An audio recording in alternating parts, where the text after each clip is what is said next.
Hi, welcome to the Israel First television program with myself, Martin Blackham. Great to have you with us. Thank you so much for joining us this week with a program that looks at Israel. We look at the news, we have features from Israel, and we look at the Hebrew roots. And I'm here with my wife, Nathalie Blackham. Great to have you with us today, Nathalie. And we're here to bring a special Israel First update. We're going to be straight into the Jerusalem Post. And this is a very important story, something that people really need to know about. It says Israel-Poland crisis deepens as Shoah bill moves forward. Israel-Poland crisis deepens as Holocaust bill moves forward. And in the Jerusalem Post, it's reported that Polish President Duda has signed a law making it a criminal offence, unbelievable really, for people to accuse Poland of Holocaust atrocities, and from referring to the concentration camps as Polish death camps, heightening tensions with both the United States and Israel, who've criticised the controversial legislation. The bill's critics argue that it violates freedom of expression. It essentially bans accusations that Poles were complicit in Nazi crimes committed on Polish soil, including the Auschwitz-Birkenau extermination camp, where more than 1.1 million people died. And you can now be in Poland convicted under the law or face fines and 3 years in jail. So it's very serious. In Israel, the reaction was also fierce. One cannot change history and the Holocaust cannot be denied, Israeli Prime Minister Benjamin Netanyahu said. Polish complicity in the Holocaust is, of course, well documented. I mean, basically the problem is not just that they've enacted this law, but they're trying to change history because there are things. Well, the records are very clear. The documentation, if you go onto the internet, if you Google it, there's a lot of information about the Polish involvement in the Holocaust. It says, as the Nazis implemented killing Jews on an industrial scale, they drew upon Polish police force and railroad personnel for logistical support, notably to guard the ghettos where hundreds of thousands of Jewish people, women and children, were held and deported to the killing centres. The Polish police force was some 20,000 strong, and they collaborated with the German anti-Jewish policies such as restrictions on the use of public transportation and curfews, as well as the devastation and liquidation of ghettos in Poland from 1942 to 1943. One particular terrible pogrom that happened in Poland was an atrocity committed on the 10th of July 1941 during the German occupation of Poland, described as a massacre by post-war historians. A group of at least 40 Poles were involved in the death of at least 340 Polish Jews of all ages who were locked in a barn which was later set on fire. If you start to make it impossible to say what happened during the Holocaust, then the next generation won't know, Nathalie. So this is a very serious thing. And, Israel recalled its deputy ambassador from Poland was recalled. The ambassador was out of the country, or he would have been recalled. And there have been a lot of movement to say that this is wrong and somebody needs to do something. So if you're in Poland and you're watching today, this is very serious for you. And talking about the passing on of Holocaust memories or the importance of knowing what happened in the Holocaust, I've got a story from German media actually. It's called DW Media, German media, and the headline is "Passing on Holocaust Tattoos." Passing on Holocaust tattoos, and this is a very touching story of a grandson who has had the tattoo of his grandfather from the camp put on his arm, and this is clever. It's new. And Arik Diamant, a 33-year-old from the Israeli city of Herzliya, came up with the idea to duplicate his grandfather's Auschwitz number on his own arm. I went to my father and I told him I want to tattoo my grandfather's concentration camp number on my arm. And his father said, why don't you speak to your grandfather straight away? And this is such a serious thing, but maybe it might upset him or maybe not an appropriate thing to do. So he didn't wait, and he went to see his grandfather, the grandson, about whether he could have the tattoo on his arm. And he said to him, I told him that if it bothered him at all, I wouldn't do it. At first, he was really shocked and asked me why I would want to do something like this, said Diamant. But then he stopped and said to me, when you have a grandchild, he asks, what will you tell him about me? And so the grandfather was basically saying, if you think this is the right thing to do for you, a very important step to take that is going to pass on this important you memory of the cannot deny Holocaust. when something is Right, written with in a your tattoo. skin. I don't like tattoos, but like this is his story that I'm passing on. He's passing on from one generation, well, 2 generations, because it's his grandson. Well, one of the touching things about living in Israel is when you go in a store and you see someone, particularly in the summer when they're wearing a T-shirt, who has got a number on their arm. Because what happened was when they went in the camps, there was a person, when you arrived in the camp, who would tattoo the number onto your arm. Because they were taking also, they weren't a person anymore, a human being, they were just a number. So they had this number and they didn't have names anymore. So they were number something something. Now, if I was telling you every day you are number something something, he makes that your person is, you as a human being is denied, you're just a number. So it means a lot of things behind. It was, well, yeah, exactly. And it's something, when the Holocaust survivors first started coming back from Germany to live in Israel, they were so upset by this thing that a lot of them had their numbers removed. But in recent years, a lot of them have been showing the number because it's something passing on the importance of the memory of the Holocaust. And I think coming back to this issue of the legislation in Poland is really unbelievable that they can deny. Some people have said, well, it's denying, it's trying to alter that there were German death camps, not Polish death camps. But it goes much further than that. That's just the tip of the iceberg. It goes to saying that there was no Polish involvement at all in the Holocaust, and that's a very different story.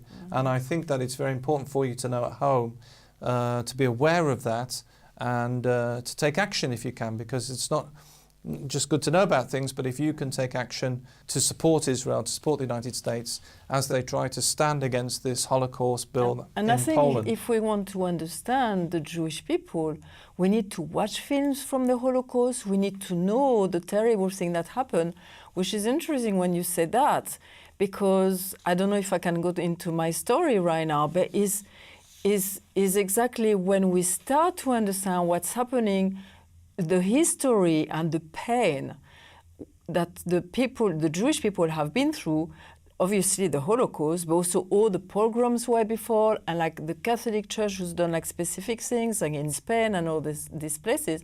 When we know the history, we can see the depth of the terrible time that they had. They were dispersed, but they couldn't be really who they were, and they always had to be careful of what they were doing and, all these kind of things. And now, when you know, I think it's so important to know all these histories. So when you know all the story, now the amazing historic time that we are living here is like we were in the Knesset a few weeks ago in February 2018, and I want to say the date because I think like when Ben-Gurion gave the declaration of the State of Israel, I think these things will be also in the annals of Israel, and it's like we were Jews and Christian. And that was the significant thing, that Christians were invited by Jews to go to the Knesset for a Bible study.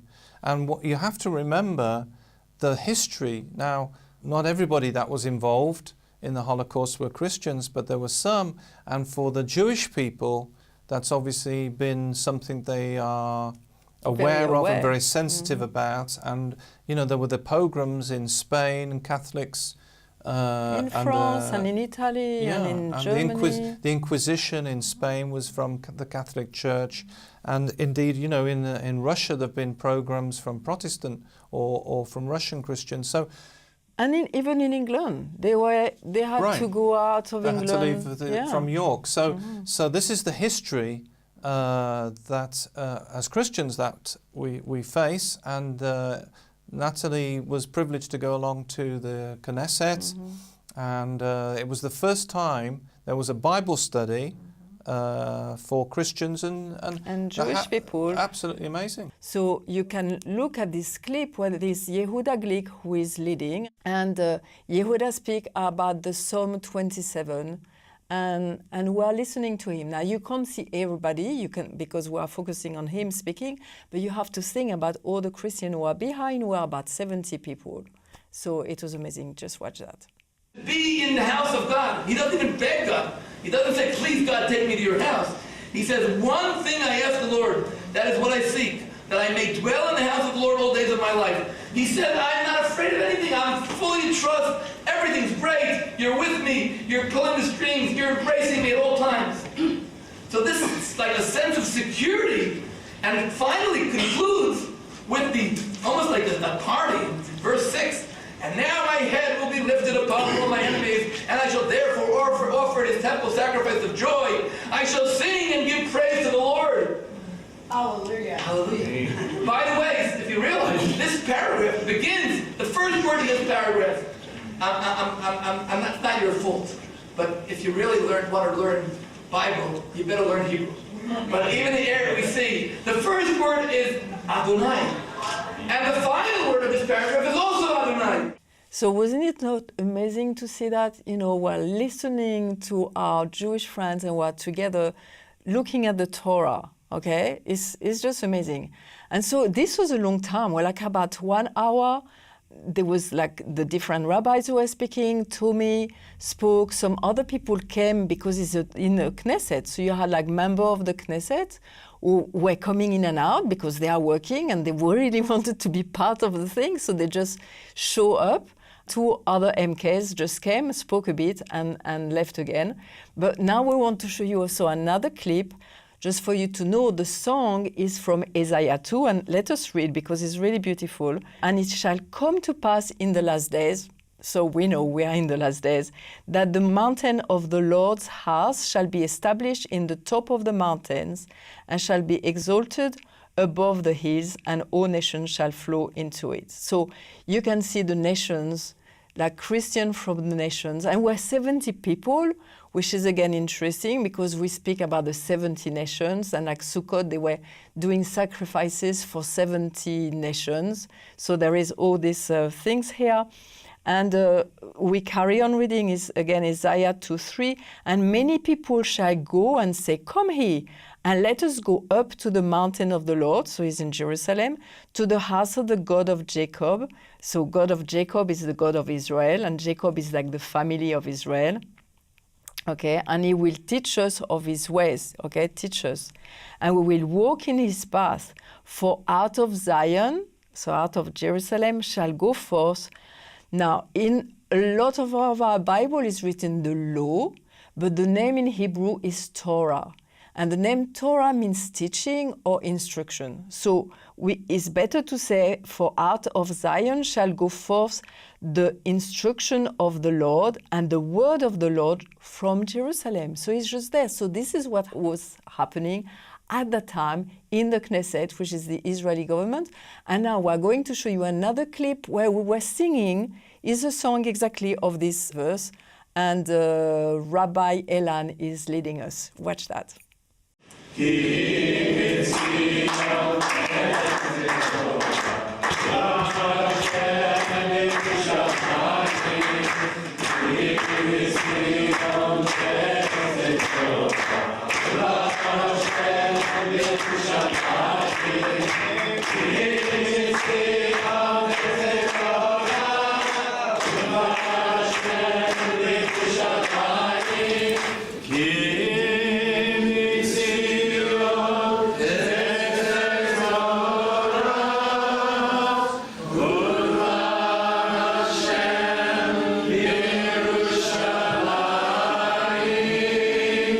So this is what we wanted to share with you. I know that you can't be always in Jerusalem, but our heart is really to show you what's happening here, for you to know, for you to rejoice when there is good things, for you to pray when there is, bad things that's happening.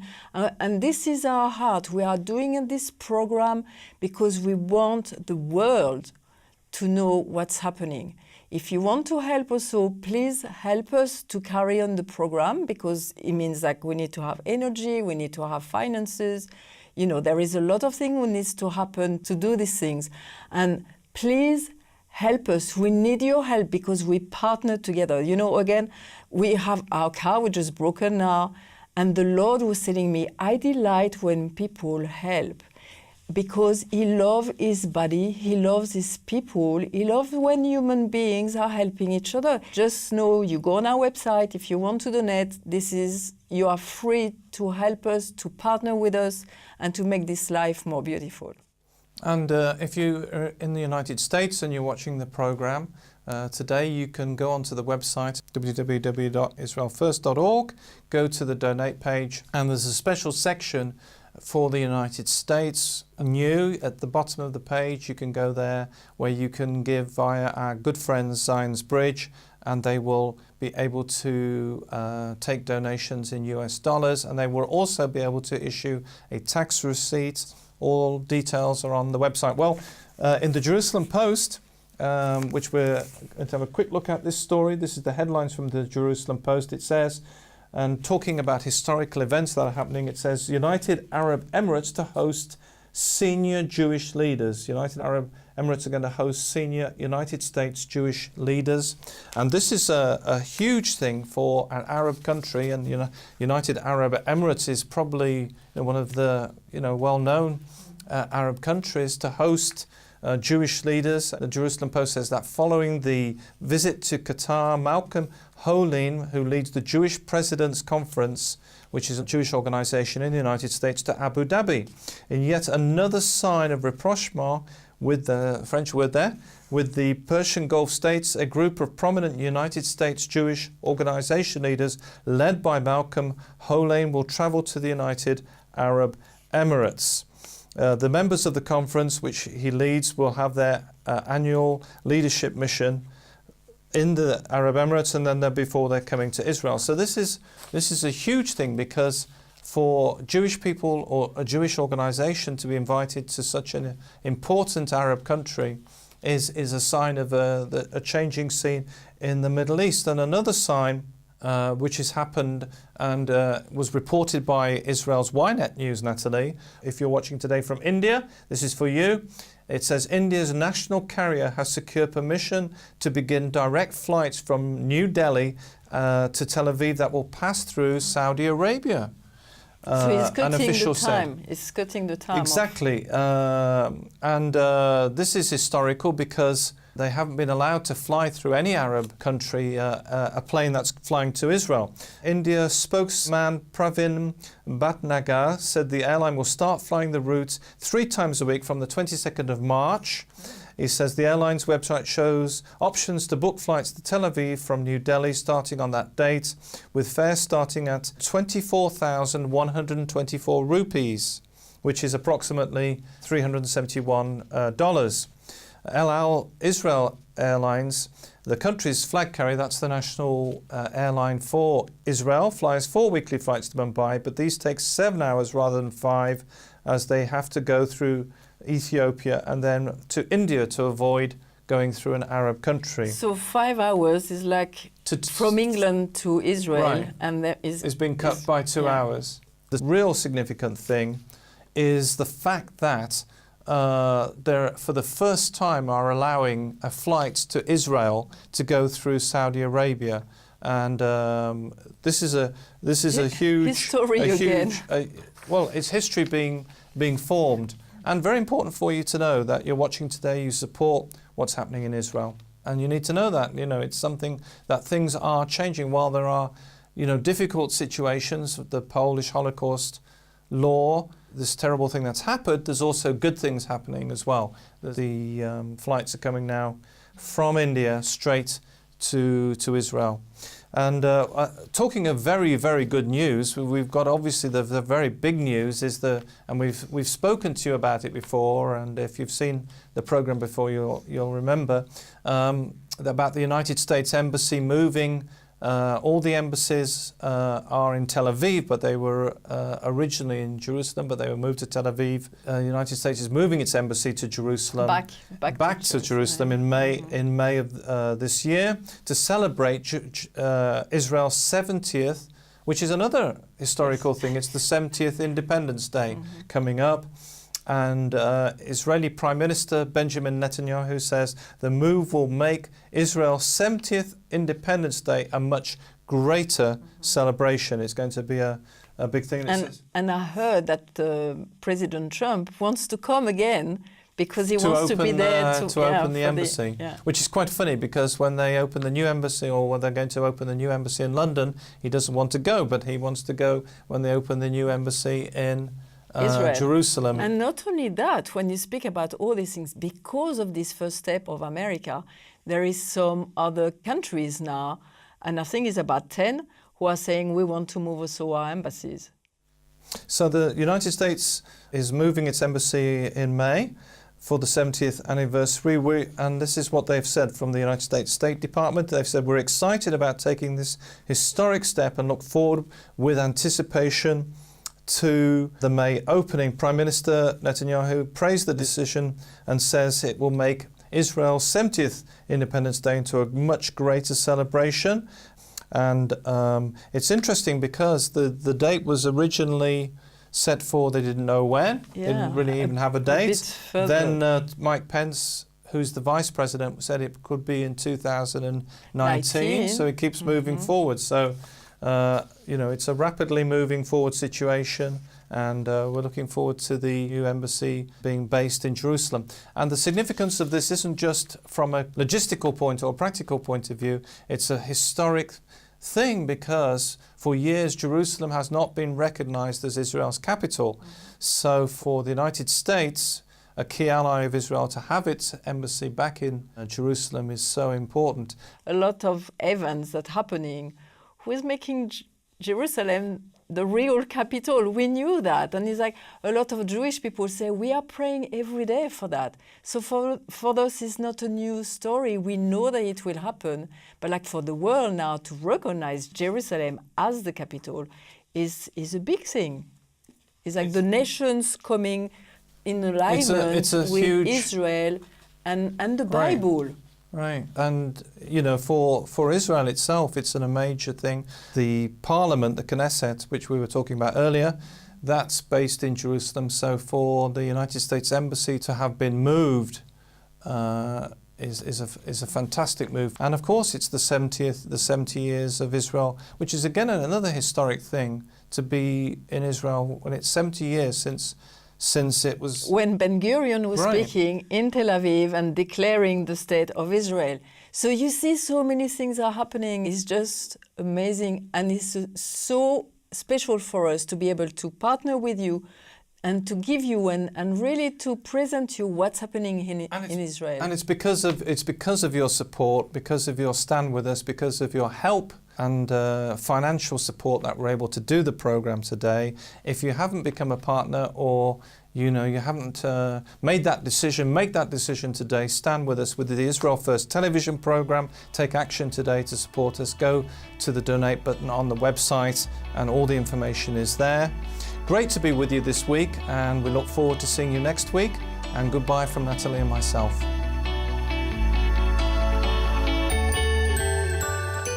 Shalom, dear friends. Today we are going to look at a special name, and you will remember it at the end, is the name Queen, which is Malcha.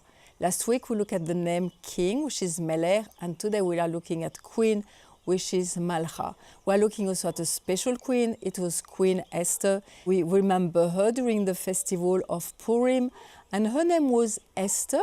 It comes from Seter, which means secret, also Astara, which means concealment. She was an orphan, she lost her father, and then she lost her mother, and then she was taken by her uncle Mordecai, which is a good Jewish man. Her name also was Esther, but her Jewish name was Hadassah. And the name Hadassah, it means myrtle. Not rose, no sunflower, but myrtle, which is maybe a funny name for a lady, but I'm telling you the story behind. Myrtle you can see the little leaves, they are very thin and they're like the shape of an eye.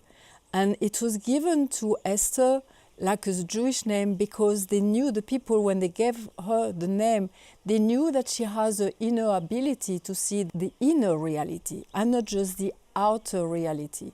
So she could see who was the people, and she could see in her heart that every one of us can be a child of the living God. Now, you look at a special name today. We look at Queen, which is Malcha. We look at the name Esther, which comes from Seter, secret. And for a long time, she didn't say that she was Jewish. The king didn't know when he married her that she was Jewish. But at the end of the story, we know in the book that she saved all her people because she said to the king, when it was the time to reveal that she was Jewish, she said, I am Jewish, and she was ready to tell that. We can just look at one verse, which is in Psalm 146, and it's verse 9. It's very short, and it's beautiful because it speaks about orphans. It said, the Lord preserves the strangers. So in Hebrew is Adonai Shomer et Gerim, and Shomer is really guarding, is like looking after, okay? Adonai Shomer et Gerim, he looks after the strangers, and he upholds the fatherless and the widow.